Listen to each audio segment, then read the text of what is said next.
You're listening to the Authorpreneur podcast, episode number 26.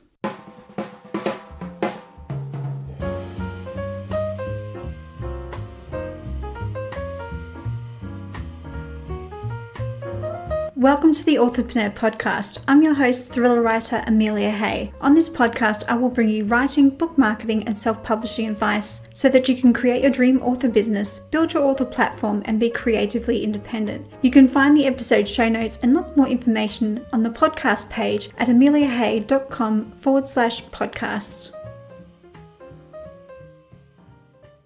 So you've started to plot out ideas for your story using the hero's journey, and you've reached the end of the first act. But now you're wondering how to transition from the first act to the second act and take your character through the last leg of the journey. In this episode, I will share with you the 5 stages of the hero's journey that occur in the second act. And I will also unpack the second act of the Fellowship of the Ring so you can see the hero's journey in action. So let's get started.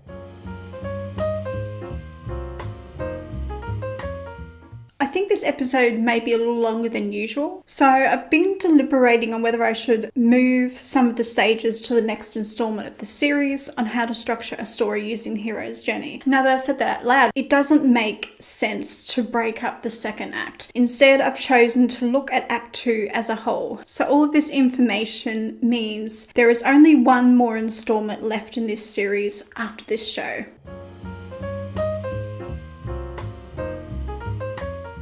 Before we get started, I just want to apologise in advance for screwing up some of the names of the characters and the places in The Lord of the Rings. What can I say? I'm Australian and by default I'm a little lazy. We like to shorten as many words as possible. For instance, afternoon becomes arvo and good day becomes g'day. Just a side note, I'm also learning French and it's a nightmare. My point is, I'm trying and failing, but I'm really trying. It's just these place names are just so difficult, and I practice them, then something magical happens when I turn on the microphone and it's like I forget all of the stuff that I've rehearsed and I'm just pronouncing it for the first time. But back to the hero's journey. This episode will contain spoilers from the Fellowship of the Ring because I want to break down the scenes and show you the hero's journey in action. So why did I decide to do this? A lot of blog posts that discuss the hero's journey merely break down the 12 or 17 stages and that's it. And a minority share a list of novels and films that follow this story structure. I wanted to take this one step further because while I can tell you how to structure a story, showing you the structure in action is a far better way to learn how to tell a story.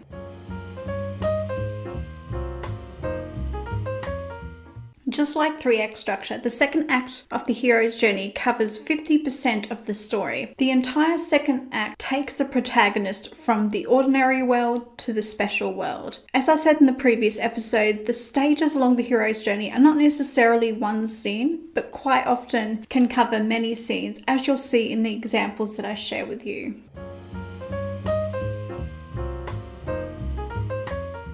Stage 5, crossing the threshold. The 5th stage of the hero's journey sits on the cusp between the first and the second act. In these scenes, the hero is now ready and committed to the journey ahead. From this point onwards, there was no turning back. At this point of the story, the protagonist and his companions step into the special world by crossing the threshold. The hero leaves his comfort zone and the ordinary world to embark on a journey into the unknown. It's a choice to act, not something passive that just happens or falls in his lap. He might be pushed, but in the end, the hero chooses to act. So there is a minor change in the character. While the hero might still be filled with fear, they are actively choosing the adventure. And I think this is really key. The transition between the first and the second act really shows a character making active choices as opposed to a character who's trying to avoid situations that are just happening to him. He's actively playing a role. In the Fellowship of the Ring, Frodo decides to trust Strider and follow him to Rivendell with his companions after Gandalf fails to show up at Bree. In these moments, we see his commitment to finding a safe place to hide the ring from Sauron, and he believes that Rivendell is this safe place. After getting stabbed by a Morgul blade carried by one of the Nazgul, Frodo finally makes it to Rivendell with the aid of Arwen. At this stage, it appears that Frodo's journey has come to an end because he has reached Rivendell, and Gandalf makes it explicitly clear that the Secret Council cannot ask any more of Frodo. However, Lord Elrond insists that the One Ring cannot stay in Rivendell because the elves plan to leave Middle-earth. But during the Secret Council, Frodo starts to become seduced by the ring and gets sucked into the real adventure by volunteering to take the ring to Mordor and casting it into the fires of Mount Doom.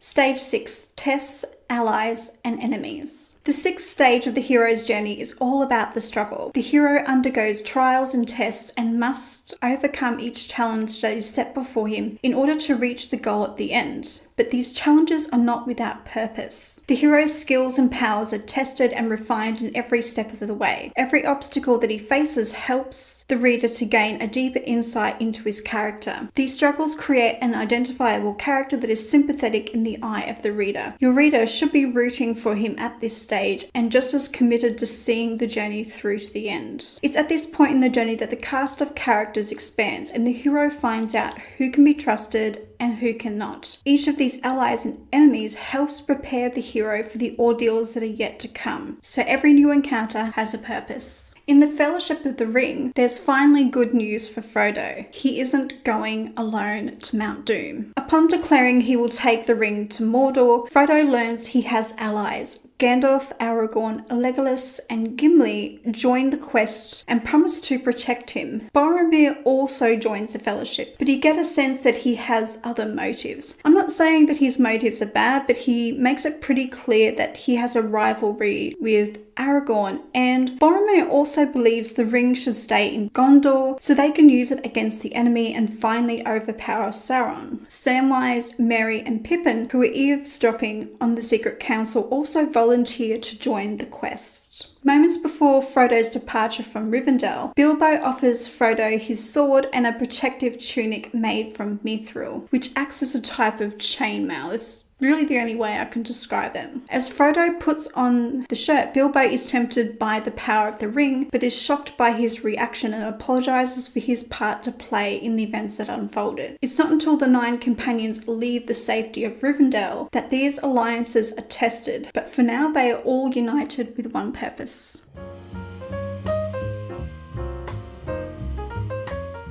Stage 7. The Approach to the Inmost Cave. The hero gets closer to his goal as he approaches the inmost cave. It's not a physical cave, but sometimes it can be an actual location in which lies danger. Or it's an inner conflict that the hero has not faced up until now. As this stage suggests, it's all about the approach because the hero has not entered it at this point. These scenes are all about the planning and strategy that's needed to defeat the villain. As the hero approaches the threshold to the inmost cave, fear and doubt resurface, just like the call to adventure. At this point, the hero needs time to reflect upon his journey and the road ahead. Why? Because it helps the audience and the hero come to grips with the magnitude of the ordeal ahead. So here's an example of the scenes leading up to and including the approach to the inmost cave in the Fellowship of the Ring. To avoid the mines of Moria, Gandalf attempts to take the Fellowship through the Misty Mountains and then through the Gap of Rohan, and then east to Mordor. But Saruman has other plans. After discovering the Misty Mountains are being watched, he takes the pass of Caradhras to persuade Gandalf to take the more dangerous route through the mines. Saruman brings down the mountains on the Fellowship. Gandalf refuses to play ball and leaves the decision to Frodo, who chooses the mines because of how fondly Gimli speaks of them and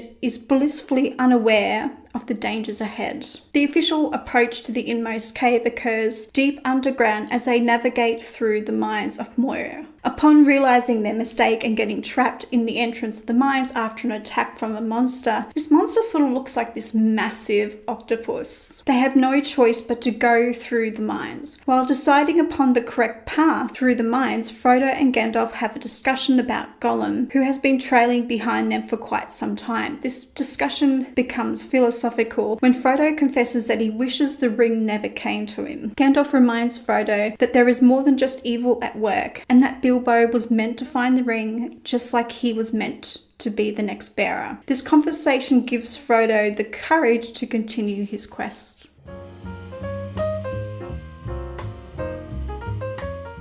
Stage 8, The Ordeal. The Ordeal is the midpoint of the story where the hero faces his biggest test so far. Grim news reaches the protagonist and he must recalculate and make his next move. In Campbell's monomyth, these scenes are referred to as the belly of the whale, and Vogler refers to this as a black moment in his adaptation. Our hero must confront their biggest fear. If they survive, the hero will emerge transformed, but in order to receive this transformation, they must face a dangerous test or deep inner crisis. The hero must draw upon his skills and experiences he gathered along the approach to the inmost cave to be victorious. This moment is the high point of the hero's journey, where everything the hero holds dear is put on the line. And in some cases, the hero or one of his companions must make a terrible sacrifice. As you'd expect, the hero emerges victorious, but not without cost. A metaphorical or literal death has changed the hero forever. Through his grief, the hero is transformed into a stronger version of themselves. So here's an example of the ordeal scenes in the Fellowship of the Ring. As the Fellowship enter the beautiful dwarf city, Gimli spots his cousin's final resting place. Gandalf discovers in a journal in which the dwarves' final actions were recorded. While listening to the horror of their final hours, Pippin gets a little too curious and accidentally locks a skeleton down a well, alerting the orcs of their presence in the mines. His actions led to a fight with the orcs in which the Fellowship are dangerously outnumbered. However, the Balrog is awoken and scatters the orcs, momentarily saving them from their doom, only to chase the 9 companions through the mines and across the bridge. Gandalf challenges the Balrog to a duel and ends up getting dragged down to the depths of the mines.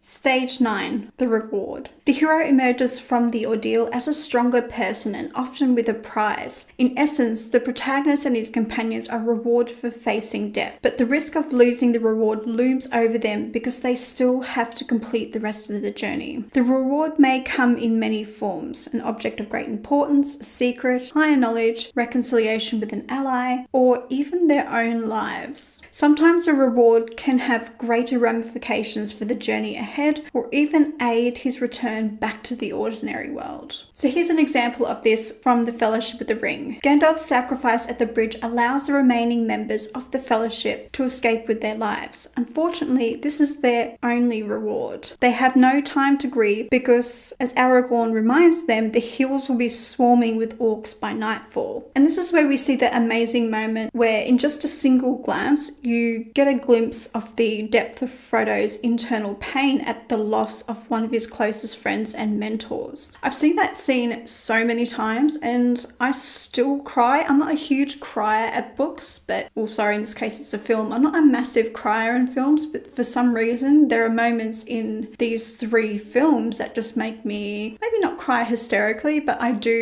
there are physical tears that roll down my face.